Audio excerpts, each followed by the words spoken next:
Baik, bismillahirrahmanirrahim. Assalamualaikum warahmatullahi wabarakatuh. Jadi ketemu lagi dengan saya di mata kuliah anak berkebutuhan khusus untuk pertemuan yang ke-6.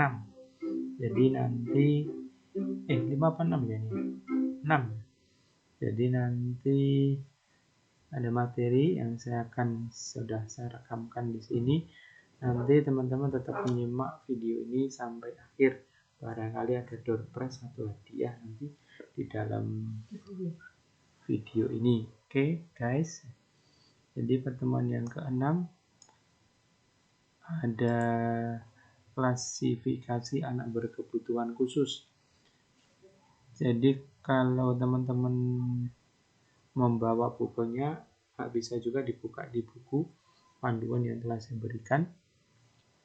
Jadi nanti ada klasifikasi anak berkelainan fisik. Kemudian ini saya buat kapital semua. Nah, jadi anak berkelainan fisik itu ada tunanetra, tunadaksa, sama tunarungu. Adapun yang kedua, anak yang berkelainan mental emosional. Jadi ada tunagrahita, ada tunalaras. Kemudian yang ketiga, anak berkelainan akademik. Nah, itu ada anak berbakat dan anak berkesulitan belajar. Oke, kita mulai dulu dari anak berkelainan fisik. Anak berkelainan fisik di pertama tunanetra. Tunanetra itu sendiri itu yang namanya klasifikasi itu berarti pengelompokan ya jenis-jenis. Jadi kalau klasifikasi hewan, semisal herbivora, omnivora, sama karnivora gitu. Jadi kayak pengelompokannya gitu. Jadi nanti klasifikasi tunanetra, klasifikasinya berdasarkan apa? Nah, jadi di sini berdasarkan ketajaman penglihatan.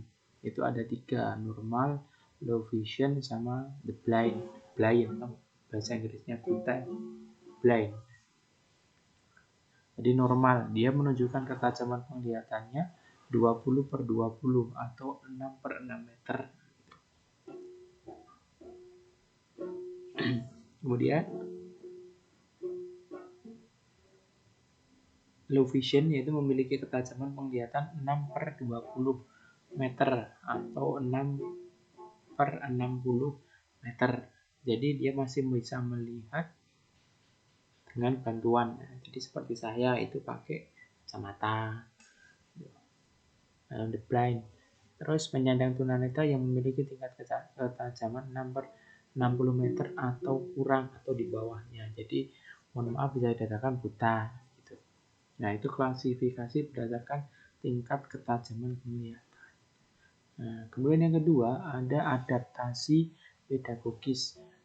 Kemampuan melihat sedang di mana pada taraf ini mereka masih dapat melaksanakan tugas-tugas visual yang dilakukan oleh orang awas. Awas ini maksudnya bisa melihat ya, dengan menggunakan alat bantu khusus serta dengan bantuan cahaya yang cukup. Nah,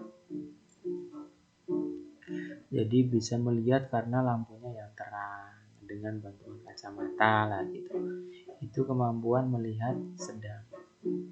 Kemudian yang kedua, ketidakmampuan melihat taraf berat. Pada taraf ini mereka memiliki penglihatan yang kurang baik atau kurang akurat meskipun dengan menggunakan alat bantu visual dan modifikasi, sehingga mereka membutuhkan banyak dan tenaga dalam mengerjakan tugas-tugas visual. Nah, jadi istilahnya meskipun sudah terang cahayanya, kemudian sudah menggunakan kacamata, tapi masih memerlukan bantuan teknologi atau orang ataupun alat. Yang ketiga, ketidakmampuan melihat taraf sangat berat. Pada taraf ini mereka mengalami kesulitan dalam melakukan tugas-tugas visual dan tidak dapat melakukan tugas visual yang lebih detail seperti membaca dan menulis. Untuk itu mereka menggunakan pendengarannya, kemudian perabaannya, seperti itu. Itu berdasarkan adaptasi pedagogis. Terus kita sambung di sini. Nah, ini sudah, tadi tampilkan di sini sudah. Nah, ini.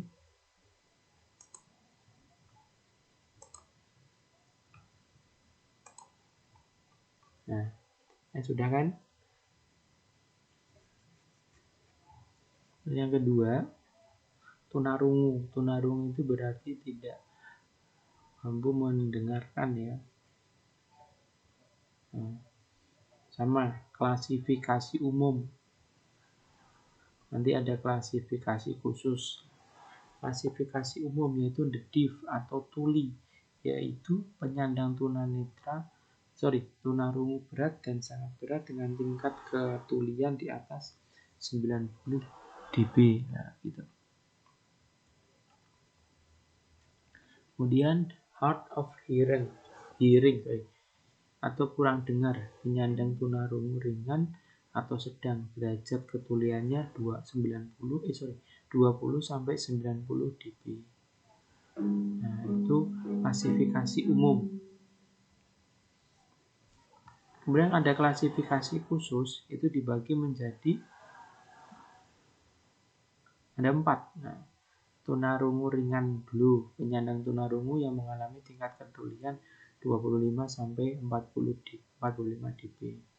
Yaitu seseorang yang mengalami keturunan tahap ringan di mana ia mengalami kesulitan untuk merespon suara-suara yang datangnya agak jauh. Pada kondisi yang demikian, seorang anak secara pedagogis sudah memerlukan perhatian khusus dalam belajarnya di sekolah, misalnya dengan menempatkan tempat duduk di depan, dekat dengan gurunya, nah seperti itu. Itu tunarungu taraf ringan. Adapun yang kedua, nah, tunarungu sedang, di mana mengalami tingkat ketulian 46 sampai 70 dB. Di mana ia hanya dapat mengerti percakapan pada jarak 3-5 feet secara berhadapan, tetapi tidak dapat mengikuti diskusi di kelas. Untuk anak yang mengalami ketunarunguan taraf ini memerlukan alat bantu hearing aid. Kan sekarang ada alat bantu dengar. Kayak di perempatan mana itu Ngemplak Solo itu kan ada loh, di bawah banner itu ada yang alat bantu dengar. Terus ada juga tunarungu berat guys, di mana mengalami ketulian 71 hingga 90 dB.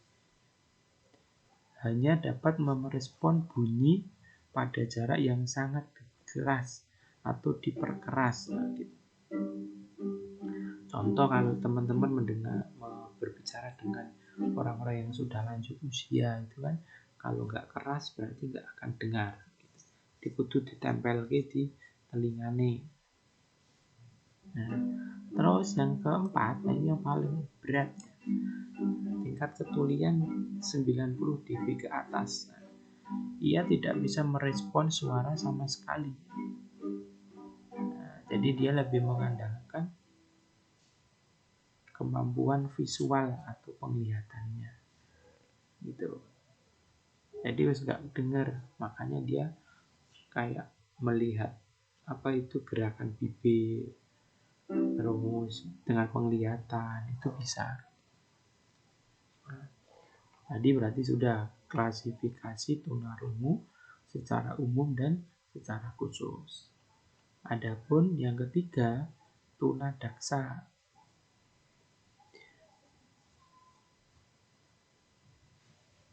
Nah, tunadaksa itu apa? Di ilustrasi ini contohnya di sini. Ada anggota tubuhnya yang tidak lengkap, ada yang lumpuh. Nah, gitu. Berarti mereka yang anggota tubuhnya tidak lengkap. Terus pengklasifikasiannya apa? Menurut tingkat kelainannya, anak-anak tunadaksa dapat diklasifikasikan sebagai berikut. Nah, ini berdasarkan tingkat kelainannya. Nah, ada cerebral palsy. Nah, cerebral palsy itu juga ada 3, ringan, sedang, dan berat. Kalau ringan itu berarti masih dapat menolong dirinya sendiri. Kemudian kalau sedang itu berarti memerlukan bantuan. Kalau berat perlu perawatan dari orang lain. Dan yang kedua berdasarkan letaknya. Ada spastik, diskenisia, ataksia, dan campuran. Spastik itu apa? Kekakuan pada sebagian atau seluruh ototnya. Terus diskenisia, gerakan yang tak terkontrol, serta terjadinya kekakuan pada seluruh tubuh yang sulit digerakkan atau rigid. Ataksia adalah gangguan keseimbangan atau koordinasi mata dan tangan tidak berfungsi dan berjalannya guntai. Adapun yang keempat, campuran yang mengalami kelainan ganda.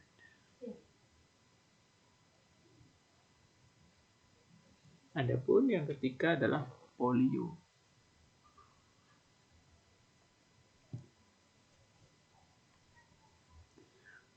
Polio itu ada tipe spinal, tipe bulbair, tipe bulbis spinalis, sama encephalitis.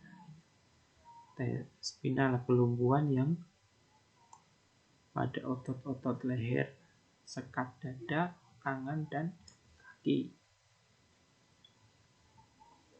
Kemudian tipe bulbair, kelumpuhan fungsi motorik pada satu atau lebih saraf tepi yang menyebabkan adanya gangguan pernapasan. Kemudian tipe bulbis spinalis adalah gangguan antara tipe spinal dan bulbair.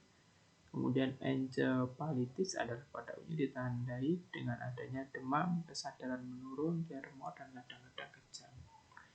Ini untuk di klasifikasi berdasarkan tunadaksa. Nah, lanjut kita lanjutkan dengan yang mana ya? Nah, yang ini, yang kedua ini. Nah, kita ke anak berkelainan mental emosional, ada tunagrahita dan juga tunalaras.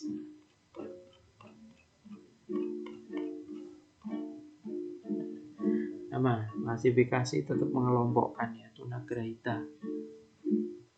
Tunagrahita itu pengelompokan IQ. IQ-nya berapa? Ada berdasarkan kapasitas intelektual. Berarti mainnya di IQ.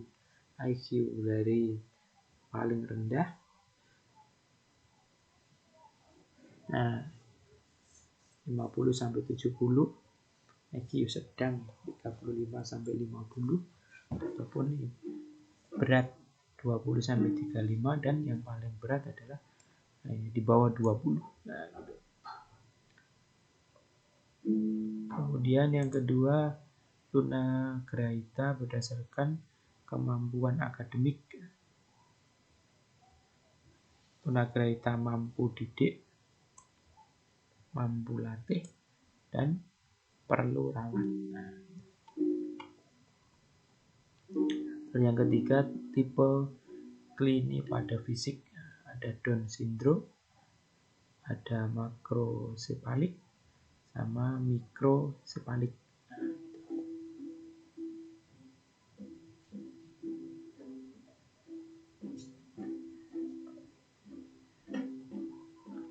Dan di sini ada juga dikelompokkan secara lebih detail ya. Klasifikasi tunagrahita dilakukan dalam memudahkan guru memberikan program pendidikan yang tepat. Nah, klasifikasi itu sebagai berikut. Berdasarkan tipe klinis. Ada Down syndrome atau dulu disebut dengan mongoloid. Berarti apa ya? Yang wajah-wajahnya kayak kriip-kriip, kayak orang mongoloid. Nah, itu namanya Down syndrome. Nah, ciri-cirinya di sini. Silakan dicek ciri-ciri kalian ada enggak ya di sini. Nah, nggak ada ya. Paling nggak ada. Jadi mata sipit dan miring, lidah tebal dan terbelah-belah, serta biasanya menjulur keluar, telinganya kecil, tangan kering. Semakin dewasa kulitnya semakin kasar. Nah, pipi bulat. Nah, di sini ada yang pipinya bulat, atau bibir tebal dan besar, atau tangannya bulat dan lemah. Hingga di sini Down syndrome. Ada juga kretin. Kretin ini nampak seperti cebol dengan ciri badan pendek, kaki tangan pendek, kulit kering, tebal, keriput, rambut kering, kuku pendek dan tebal. Kemudian hidrosipalus, ya berarti mereka yang kepalanya itu tengkorak kepalanya itu membesar. Ada juga mikrocephalus, mikrocephalus, makrocephalus, brachycephalus, sama scapocephalus. Nah, istilahnya definisi mikro itu ukuran yang lebih kecil. Terus makro berarti bentuk ukuran lebih besar dari ukuran normal. Terus brachycephalus bentuk kepala yang melebar. Terus scapocephalus ukuran yang memanjang menyerupai menara. Kemudian ada yang cerebral palsy, kelumpuhan pada otak. Nah, gitu. Kemudian rusak otak atau brain damage. Jadi kemampuan yang kerusakan yang berpengaruh terhadap kemampuan yang dikendalikan pusat susunan saraf. Itu tadi klasifikasi berdasarkan pandangan dari sisi medis tadi. Nah, terus klasifikasi berpandangan pendidikan memandang variasi anak tunagrahita dalam mengikuti kegiatan pendidikan. Nah, ini hubungannya sama pendidikan. Di sini ada yang mampu dididik. Nah, IQ-nya segini. Nah, terus mampu dilatih. IQ-nya berkisar di segini.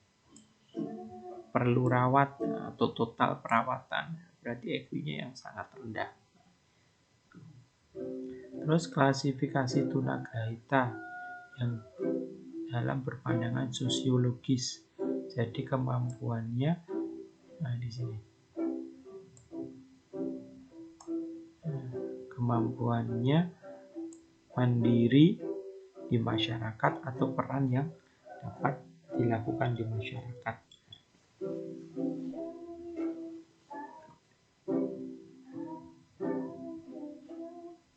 Nah, ada tunagrahita ringan, sama dia berkisar IQ-nya segini. Sama ya, pengelompokan di tunagrahita dengan menjelaskan IQ-nya berapa. Terus ada juga yang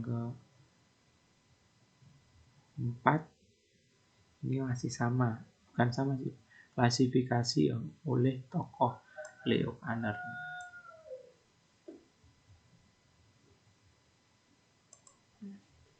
Ada tunagrahita absolut.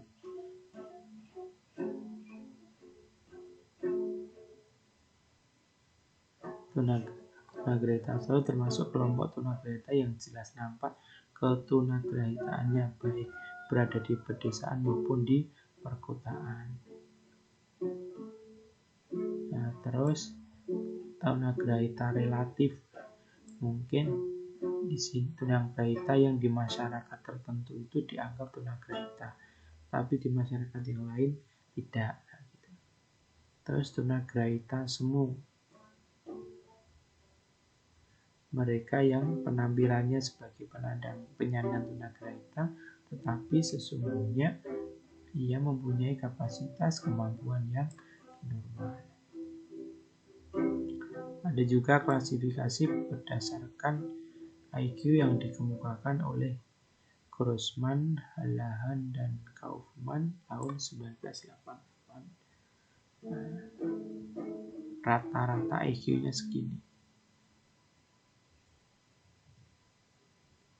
Nah, ini juga yang kaitannya dengan pendidikan tadi. Ini dikelompokkan ya, mengelompokkan dari ke 4 jenis tadi klasifikasi imam. Nah, yang saya jelaskan di atas tadi dikelompokkan seperti ini.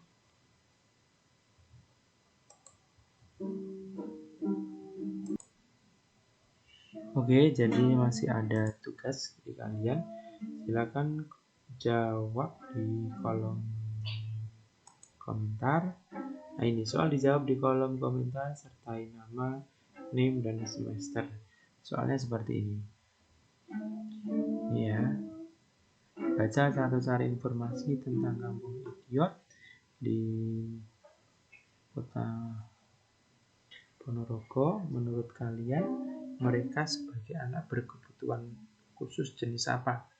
Tunalaras, apa tunanetra, apa tunagrahita, atau tunadaksa. Ya itu ya, ini dikasih jawaban A gitu. Terus yang B ini, kenapa disebut sebagai kampung idiot? Apakah semua warganya idiot? Ini tulis B. Kemudian yang C ini, penyebab idiotnya apa? Dan yang keempat, bagaimana cara mereka bertahan di kehidupan masyarakat? Itu ya, silakan dijawab secepatnya, jangan sampai lebih dari 1 hari. Nanti kalau lebih 1 hari biasanya tidak saya rekap. Oke, next. Di anak tunalaras. Anak tunalaras adalah anak yang memiliki gangguan perilaku yang ditunjukkan dalam aktivitas kehidupan sehari-hari, baik di sekolah maupun di lingkungan sosialnya.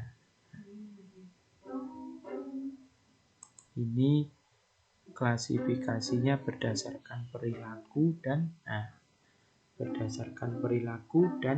kepribadian. Kalau berdasarkan perilaku itu beresiko tinggi. Contoh, hiperaktif, suka berkelahi, memukul, menyerang, merusak milik sendiri atau orang lain, melawan, sulit konsentrasi, tidak mau bekerja sama, sok aksi. Nah, itu pasti kalian besok di PAUD akan menjumpai anak-anak yang demikian. Terus beresiko rendah. Contoh, autis, khawatir, cemas, ketakutan, merasa tertekan. Terus kurang dewasa, suka berfantasi, berangan-angan, mudah dipengaruhi, kaku, pasif. Kalau lihat teman-teman kalian suka berangan-angan, berimajinasi yang lebih dhuwur tinggi lah, itu mungkin sebagai tunalaras. Terus agresif, memiliki gang jahat, suka mencuri, loyal terhadap teman jahatnya. Nah, ini sering bolos sekolah, sering bolos kuliah tidak hadir, online tidak ada. Nah, itu. Terus berdasarkan kepribadian, ini ada kekacauan perilaku, menarik diri mungkin dari lingkungan sosialnya, ketidakmatangan, dan agresi sosial. Itu untuk yang poin yang kedua, klasifikasi yang kedua. Kita lanjut di klasifikasi yang ketiga, itu ada anak yang berkelainan akademik. Jadi akademik itu juga berkelainan ya. Jadi kalian nanti bisa dicek berkelainan akademik atau tidak.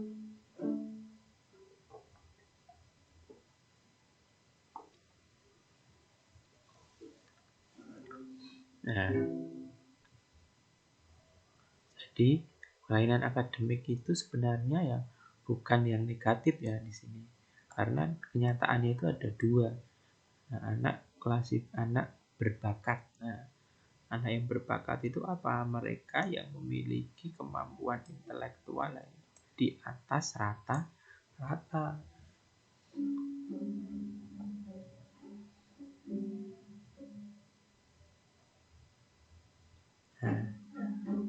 Rata-rata kan segini.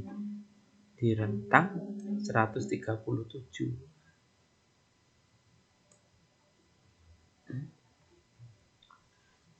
Nah, berbakat tinggi itu di 137 ke atas. Mungkin ya kalau dulu ya pipi gitu. Jadi kalau rata-ratanya segini 120 sampai 137. Jadi pengelompokannya di sini ada kategori rata-rata tinggi dengan IQ 110 sampai 119. Terus superior. Nah, superior ini bukan bakmi ya. Superior dalam kaitannya IQ. Ada 120 sampai 139. Terus ada superior. Sangat superior. Berarti yang paling jos ini. 140 sampai 169. Silakan kalian dicek ya. Tes IQ kalian berapa. Yang kedua lah, ini klasifikasi anak berkesulitan belajar. Nah, bisa jadi ini orang-orang umum, orang-orang pada umumnya juga akan mengalami. Jadi contoh di sini klasifikasi anak berkesulitan belajar. Ada kesulitan belajar perkembangan,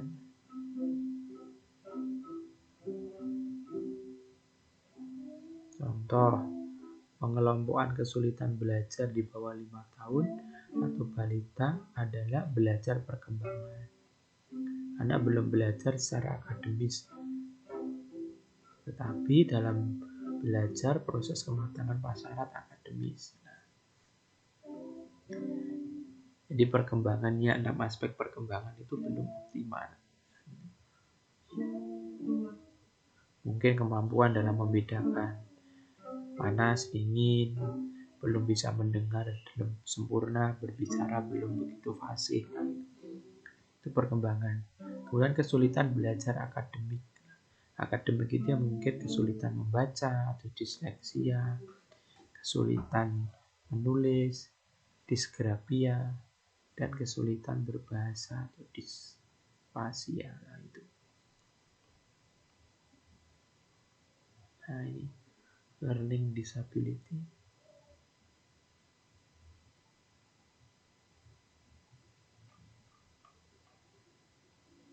Untuk lebih jelasnya, kita lihat hubungan kesulitan belajar perkembangan dengan kesulitan akademik dijelaskan sebagai berikut.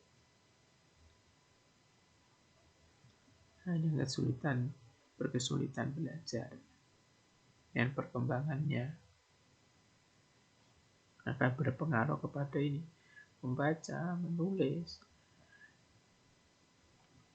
Masih ada ya? Oh, masih ada lagi ini. Adapun klasifikasi lain berdasarkan jenis gangguan atau kesulitan. Ada dispraksia tadi. Dispraksia itu karena keterampilan motoriknya atau geraknya. Disgrafia, kemampuan menulis. Diskalkusia, menghitung.